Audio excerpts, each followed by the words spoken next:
Hi, my name is Robin Wong. I'm a photographer based in Kuala Lumpur, Malaysia.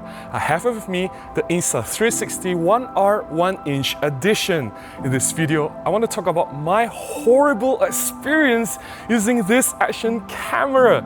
This is possibly my worst purchase of any cameras ever in my life. I have a long story to tell, so let's do this.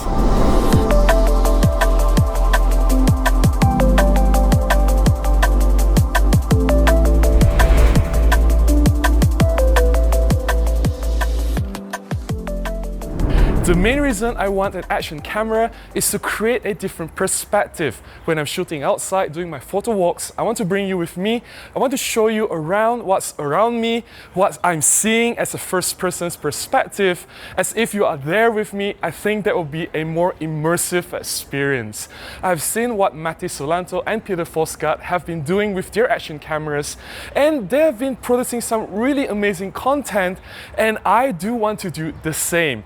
Another content creator and amazing street photographer, Robin Schimko. If you don't know this amazing German photographer, I think anyone with the name Robin is an amazing photographer, but do check out Robin Schimko's YouTube channel. I'll put the link up here. He has a lot of photo walks with an action camera showing what's around him, what's in front of him, what he's shooting, and I want to do the same. So why did I go for the Insta360 One R 1-inch edition? The answer is obvious. It is the 1-inch image sensor in this action camera. It has the largest image sensor in all action cameras. They will give me better resolution, better dynamic range, and improved low light performance. That's very important to me because I've been producing content captured by my Olympus camera. It produces excellent 4K files. I just want to maintain the quality, or at least give the best quality possible in whatever camera that I'm using. And I was hoping the 1-inch mod from this Insta360 One R can do that. Unfortunately, it came with all sorts of other problems, and even the video files itself was not that impressive. I will talk about my problems using this Insta360 One R in a chronological order. As I've purchased this camera new, as I went home, I opened the box, I took the camera out of it, I charged the batteries, and after that, I inserted a memory card. I expect that after I power on the camera, I can hit the record button and I can take photographs or video immediately. But that's not the case with this Insta360 One R. As I power on the camera, I cannot take any photographs or videos. The camera is locked. I will need to connect this Insta360 One R to a smartphone using the official app to activate the action camera. I think this step is absolutely unnecessary. Next, I downloaded the app and I connected to this action camera from my smartphone, and I still couldn't activate this action camera because the firmware was outdated. Fine, so I had to update the firmware. But the download was so slow. It took 10 minutes to reach 50% of the download, and I was using fast internet, by the way. And the download failed. So I had to retry the download, restarted everything, and took another 15 minutes to reach 60%, and it failed again. And it kept failing for the next 1 hour. It was so frustrating. So I went to the website, I looked for another alternative. Thankfully, I can download that firmware directly, put it into the memory card. Then I insert the memory card into this action camera and sideloaded the firmware. So now the firmware has been upgraded. One step done. And I thought immediately after that I can activate this action camera. But no, the activation failed because the connection wasn't established successfully. It took me another 1 hour to figure out what went wrong. It could have been the settings in my smartphone, the Wi-Fi setting, the smart settings. I tried a lot of ways. I restarted the phone, I restarted the action camera. I uninstalled the software and reinstalled the software. I reset everything. I've tried all possible methods to connect. I manually connect the Wi-Fi and Bluetooth, and everything just did not work until I discovered that when I put this mod the other way around, meaning that the screen facing the front, I could never connect this to my smartphone. So I need to put it in a way that the screen is facing the back then everything just immediately worked. That's another 1 hour plus wasted. I wasted a total of 3 hours just to be able to connect, to activate this action camera and start to be able to hit the record button and use it. That was an awful experience. So I went to the National Zoo with this action camera. I did a video with that. I'll put a link to the video up here. Please check it out if you have not done so, because in that video you can see all the problems I've had with this Insta360 One R and why I hate it so much. So during shooting, I did come across a few problems. Being an action camera that captures action that can happen at any time, I expect that this action camera can react reflexively. I expect that action camera will be fast to capture action, of course, right? No, it takes about 7 seconds or more to power on.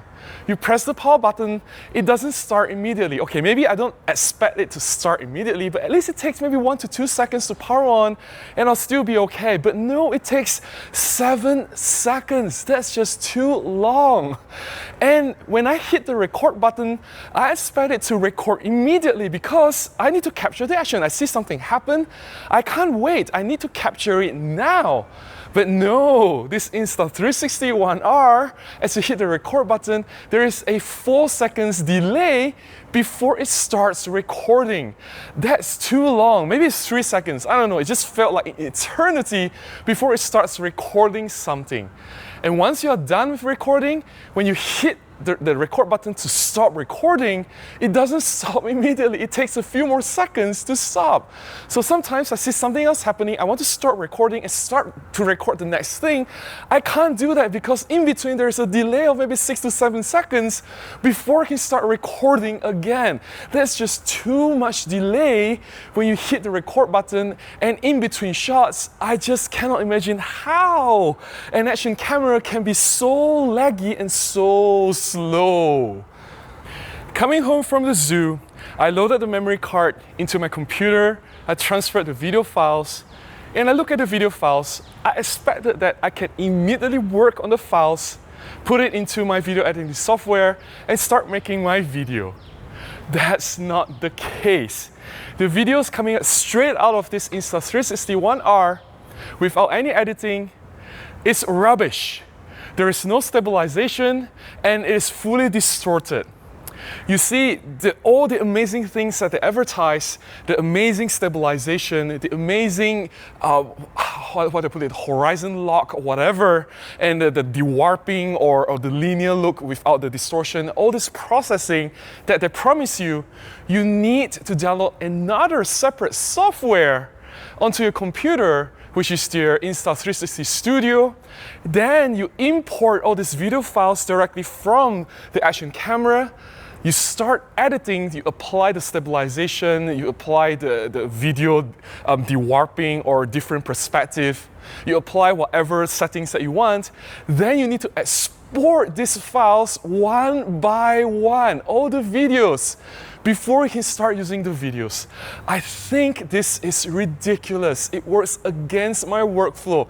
I already have so much to do in my life. Why do you make me suffer like that, Insta360? Okay, maybe this is the same with all the action cameras out there. I don't know. I've not used an action camera before. Maybe to enjoy all these special features, to enjoy the stabilization, to enjoy the dewarping features, the defish for the fish eye distortion, whatever, you need extra software. But I think this is ridiculous.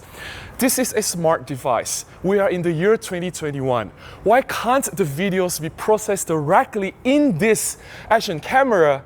The defishing, the dewarping, and the stabilization, everything applied in here and record directly into the memory card, and you just take the memory card and you can use the videos immediately. Why do I need to load this into a separate software and re-edit it there and re-export all the files?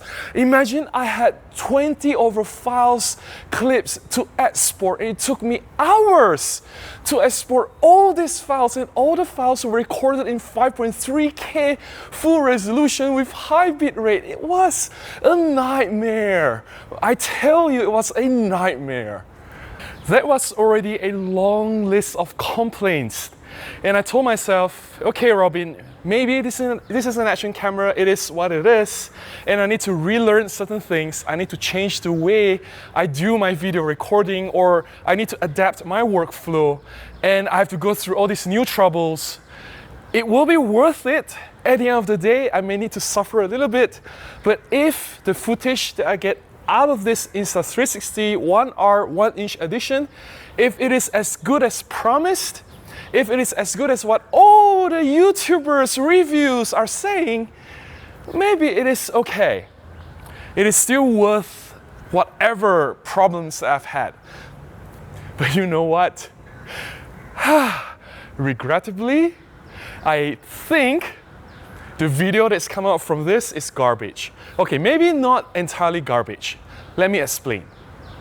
So for me to create the cinematic look, as any filmmakers would do, you will go for that 1/50th of a second if you're shooting at 24 frames per second, right? If you're shooting at 24p, you will definitely want to double up the shutter speed to create that cinematic motion. I did that. I applied an ND filter, I bought an adapter, I bought a separate ND filter to have that cinematic look when I'm filming outside. But the problem with this Insta360 One R 1-inch edition is that it is not smart enough to recognize motion blur. It cannot differentiate between the motion blur and the blur due to low light.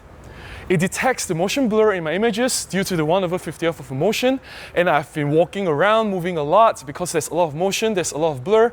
So this Insta360 action camera thought that I was shooting in low light. And because I was shooting in low light, it thinks it was low light, it applied an aggressive noise reduction to every single frame. And because noise reduction has been applied to every single frame, when you put them together in a video, it doesn't match properly. Then you have the artifacts, the wobbling, the shimmering, the pulsing effect at the back whenever there's movement. It just looks so distracting, looks so bad, and the extra aggressive noise reduction makes all the details, all the sharpness, everything is gone. It was a blurry mess. It looks like a video that's taken from a cheap action camera, definitely not something as expensive as this Insta360 One R 1-inch edition. I can get something better from a cheaper action camera. All because of this stupid noise reduction algorithm that cannot differentiate between cinematic motion and motion due to low light.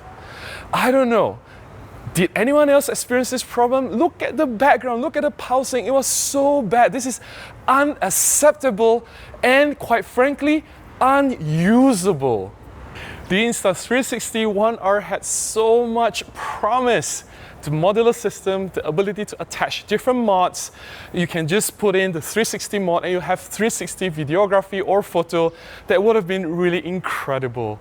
But unfortunately, there's just too many problems. If I were to summarize, I don't even know where to begin. But ultimately, the deal breaker is that the video footage, the quality is just not good enough. Do any of you own this Insta360 One R, specifically the 1-inch edition? Please share your experience using this action camera in the comments below. Do you agree with my findings? Have you encountered any of the long list of problems that I've had? Are you happy with the video footage? Or you never cared about the cinematic motion, you just hit the record button and use whatever shutter speed and have that jittery look and you don't really care about that? Let me know. I'm really curious to hear what you thought about this action camera. If you found my sharing useful, even though it is a negative review of this Insta360 One R, please consider buying me a cup of coffee, or you can contribute directly to my PayPal. Links in the description below on how you can do that. Any small contribution goes a long way, will definitely help me to continue making content like this and publish them right here. Please give me a thumbs up, comment, share, and subscribe. I'll definitely see you again in the next one. Until then, remember to go out and take more photographs. Bye-bye.